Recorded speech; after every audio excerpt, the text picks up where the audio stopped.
सभी को नमस्कार। अम्मा भगवान शरणम कल्कि गुरुकुल में आप सभी का स्वागत है। तो चलिए सबसे पहले कल्कि के दिव्य उपस्थिति को बुलाते हुए प्रार्थना करेंगे। ओम श्रीं सर्वदेव परं करुण परं ज्योति नमः। ओम श्रीं सर्वदेव परं करुण परं ज्योति नमः। ओम श्रीं सर्वदेव परं करुण परं ज्योति नमः।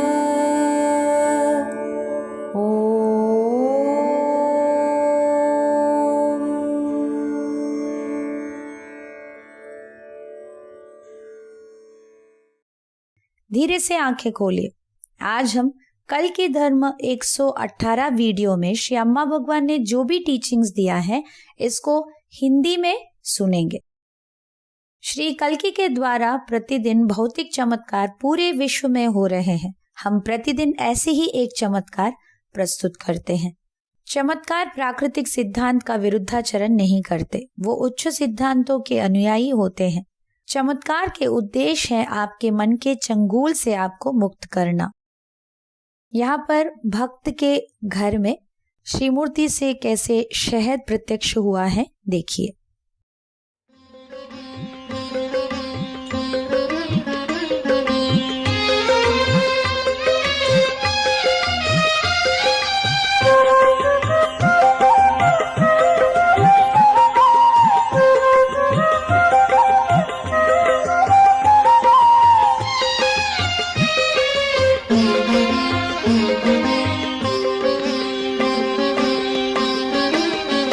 కల్కి భగవానుని చూడరండి, కల్కి భగవానుని చూడరండి, భక్తితో పాటలే పాడరండి, భక్తితో పాటలే పాడరండి. భగవానుని చూడ బాధలన్నీ తొలగు, భగవానుని చూడ బాధలన్నీ తొలగు, పదములే పాడరండి, కల్కి భగవానుని పదములే పాడరండి, కల్కి భగవానుని. श्री भगवान जी के दिव्य संदेश को सुनेंगे।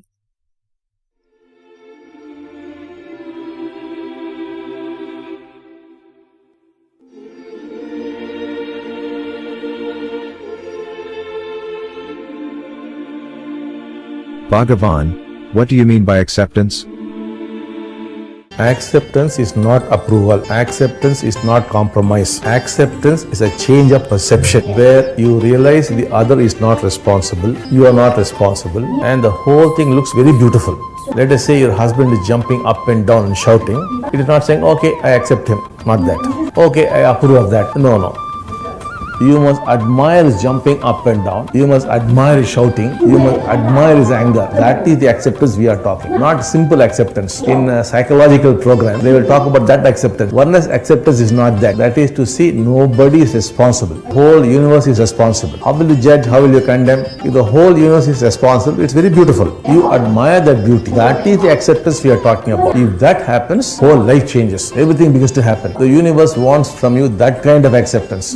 Not saying it's okay, it's all right, I cannot do anything else. Everything can be beautiful on this earth. So that you must be able to see.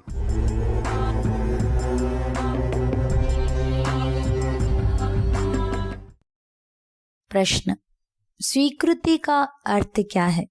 स्वीकृति अनुमोदन नहीं है, स्वीकृति समझौता नहीं है। स्वीकृति तब प्राप्त होता है जब आपके धारणा में एक परिवर्तन आता है, जहां पर आप रियलाइज करते हैं सामने वाले व्यक्ति उसके लिए रिस्पॉन्सिबल नहीं है, आप भी उसके लिए रिस्पॉन्सिबल नहीं है। वो पूरा चीज इतना सुंदर दिखने लगेगा। मान लीजिए आपके पति बहुत चिल्ला रहे हैं तो आप बोल देंगे ठीक है, अभी वो जैसे है वैसे ही हम उन्हें एक्सेप्ट कर लेंगे, वैसे नहीं। यानी तो आप उसके लिए अनुमोदन दे देंगे, वो भी नहीं। आप वो जब ऊपर नीचे होकर चिल्ला रहे हैं तब आपको उन्हें देखकर एडमायर करना है। वो कैसे चिल्ला रहे हैं, कितना ऊंची आवाज में बात कर रहे हैं, उनके क्रोध को तो देखो। जब आप उनको देख रहे हैं तब आप उनको एडमायर कर रहे हैं। उस प्रकार के स्वीकृति के बारे में यहाँ पर हम बात कर रहे हैं। बस मन ही मन स्वीकार लेने के बारे में बात नहीं किया जा रहा है। ऐसे साइकोलॉजिकल प्रोग्राम्स जो होते हैं वहां पर इस प्रकार के एक्सेप्टेंस के बारे में बात किया जाता है, किंतु वननेस में एक्सेप्टेंस स्वीकृति वो नहीं है, किंतु इसका अर्थ है कोई भी उस चीज के लिए दायी नहीं है करके देख पाना। सारा विश्व उसके लिए जिम्मेदार है। तब आप उस चीज को कैसे मूल्यांकन कर सकते हैं, कैसे आप दोष दे सकते हैं? सारा विश्व उसके लिए रिस्पॉन्सिबल है। तो क्या ये सुंदर नहीं? और इस सुंदरता को आपको एडमायर करना चाहिए, निहारते रहना चाहिए। जब आप इस सुंदरता को देखते हुए निहारना शुरू करते हैं तब हम उसे स्वीकृति, उसके बारे में बात किया जा रहा है। अगर ये आपके साथ हो जाता है, आपका जीवन पूर्ण रूप से बदल जाएगा, सब कुछ बदल जाएगा और सब कुछ अपने आप घटित होना आप देखेंगे। ये विश्व आपके तरफ से ऐसा एक स्वीकृति को चाह रहा है। ये वो नहीं जहां पर आप बोलेंगे चलो क्या किया जा सकता है, अभी इसको हम एक्सेप्ट कर ही लेते हैं। इसके बारे में यहाँ नहीं बताया जा रहा है। कैसे इस पृथ्वी में सब कुछ कितना सुंदर है, इस सौंदर्य को आपको निहारना होगा, तभी आप स्वीकृति को अनुभव कर सकते हैं। मुक्ति का मार्ग, मुक्ति पाए हुए व्यक्ति कैसे होते हैं? The awakened one cares for others. The unawakened one cares for oneself. मुक्ति पाए हुए व्यक्ति दूसरों की परवाह करते हैं। मुक्ति ना पाने की अवस्था में व्यक्ति अपने आप की परवाह करते हैं। मुक्ति ना पाने के व्यक्ति में मैं की भाव होता है, उनके अंदर सेल्फ होता है। इसीलिए वो जो कुछ भी करते हैं केवल उनके बारे में ही सोच सकते हैं। वो आत्म केंद्रित होकर सब कुछ करते हैं और कर पाते हैं, उससे अधिक वो नहीं कर पाते हैं। इसीलिए वो केवल खुद के बारे में सोचते हैं, खुद के ही परवाह करते हैं।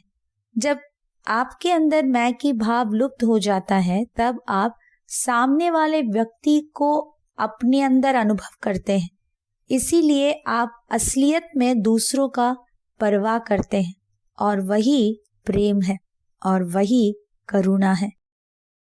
टाइमलेस इनसाइट्स को देखेंगे। Consciousness has a living quality to itself. It has to be experienced in the absence of the mind. Sri Bhagwan. चैतन्य का अपने आप में एक जीवंत गुण है।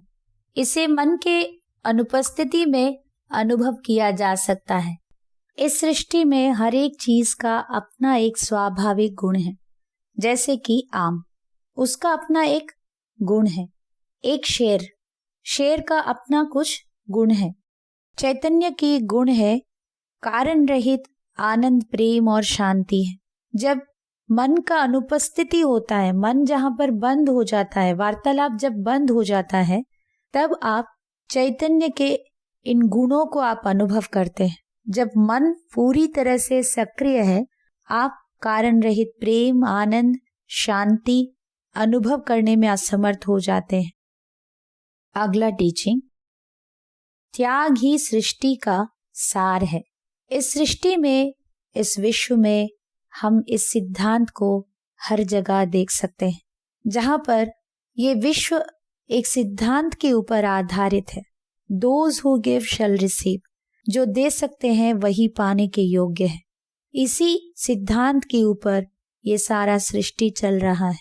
इसीलिए सृष्टि हमेशा अपने आप को त्याग करता रहता है।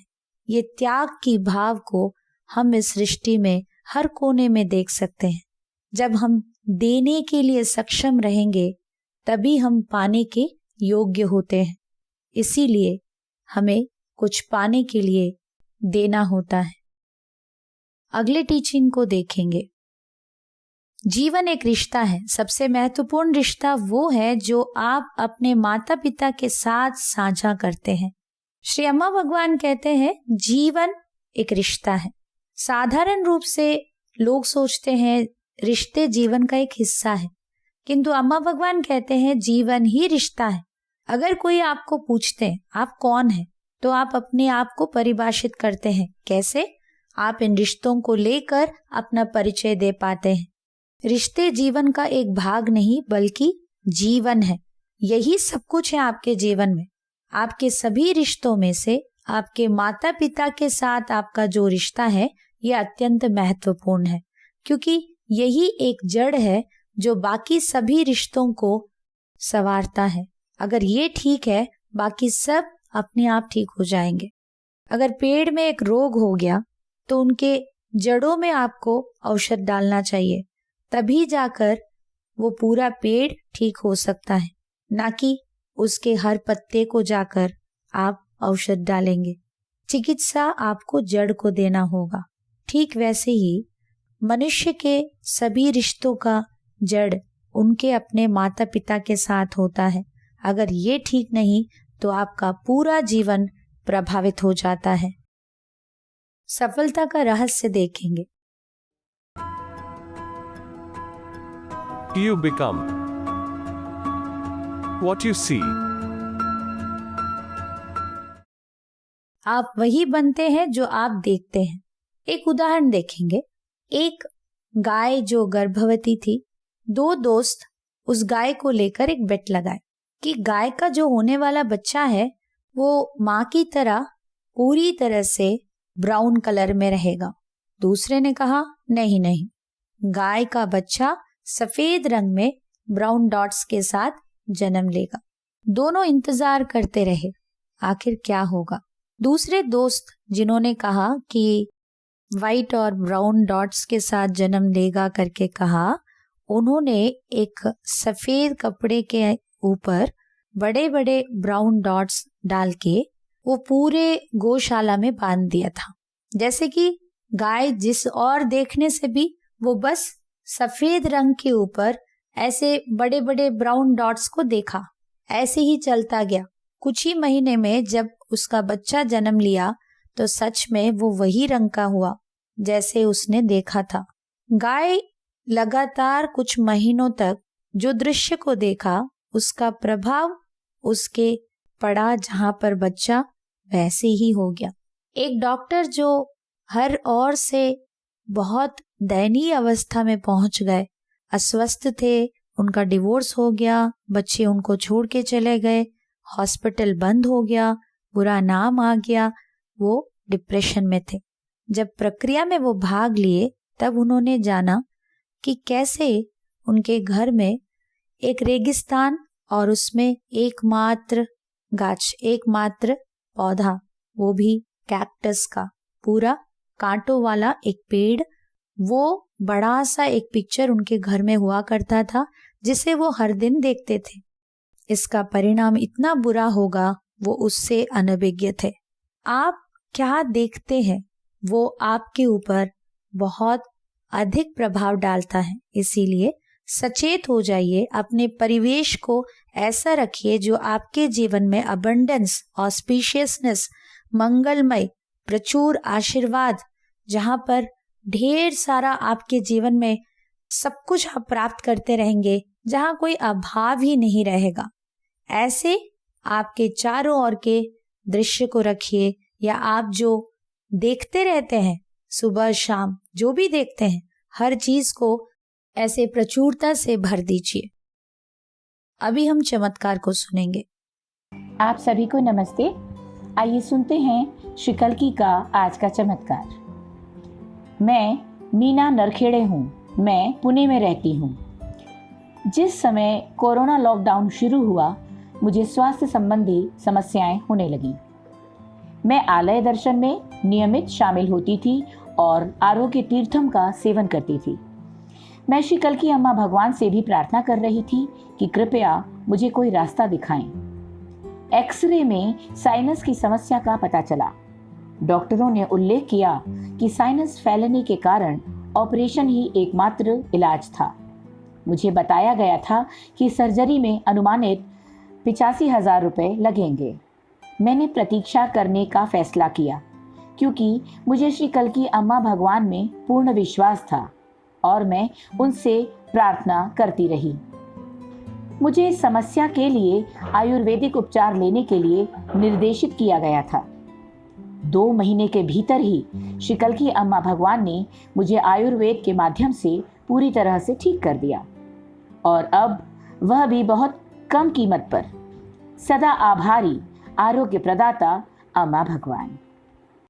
चमत्कार प्राप्त हमने अनेकों किया है, उसके तुलना में हम कृतज्ञता दे रहे हैं क्या? परीक्षा कीजिए। अभी हम मनन चिंतन करेंगे। आंखें बंद रखते हुए आज आपने जो भी सुना है उसके बारे में सोचिए।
प्रार्थना करेंगे। श्री कल्की से अनुरोध कीजिए आपके जीवन में चमत्कार करने के लिए और आज के ये ज्ञान आत्मज्ञान के रूप में परिणत होने के लिए प्रार्थना करें।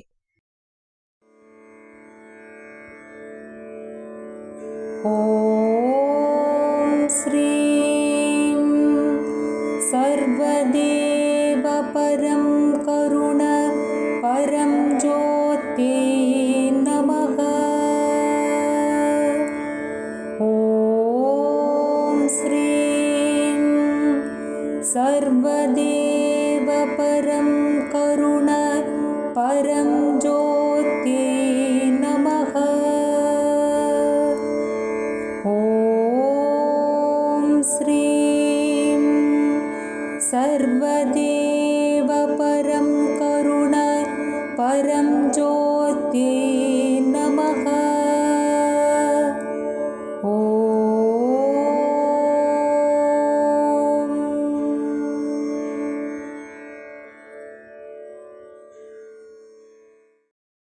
भजन संकीर्तन में भाग लेते हुए कल्की के चैतन्य आपके अंदर भर जाना है, ऐसे प्रार्थना कीजिए।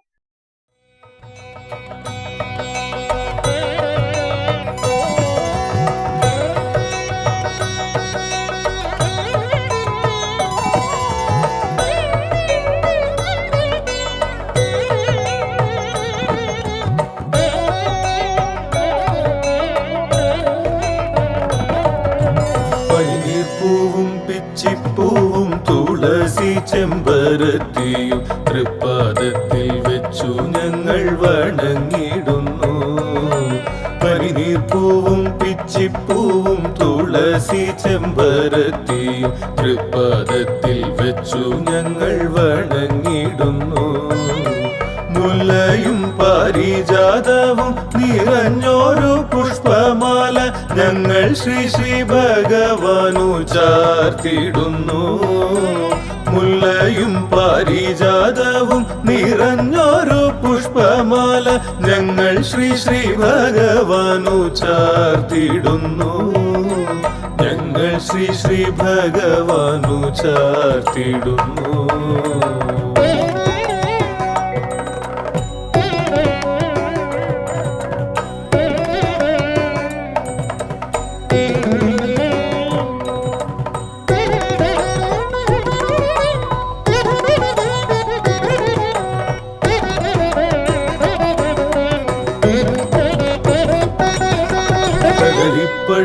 ശർക്കരയും തേനും നെയ്യും കൽക്കണ്ടവും ചേർത്തു ഞങ്ങൾ പഞ്ചാമൃതം നൽകിയിടുന്നു.